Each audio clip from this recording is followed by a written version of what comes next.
Организиран грабеж на 30 милиони евра во соработка со државни институции. Вака Димитар Хаджимишев ја формулираше постапката за стечај на Тето, за кој вели дека е лажен и со единствена цел да се отпиша долговите кои ги има компанијата кон Топлификација.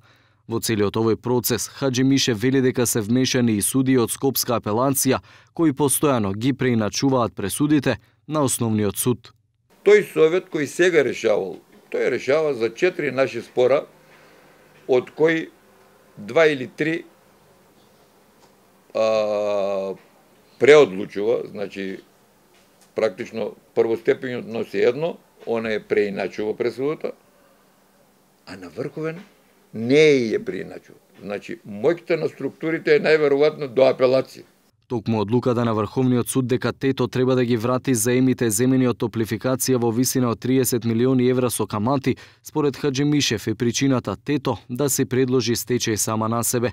Директорот на Топлификација вели дека во целата оваа постапка има тежок криминал, а веќе институциите отвориле постапка за да го испитаат случајот.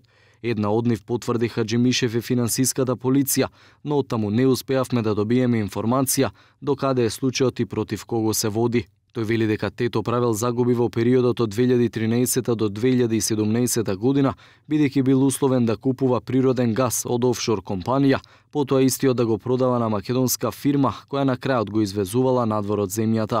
Тето у тој период ја купил околу 110 милиона евра газ од таа фирма и ја продал 60-70 милиона евра струја. Значи, у пакет 170 милиона евра договори, согласно нивното признање,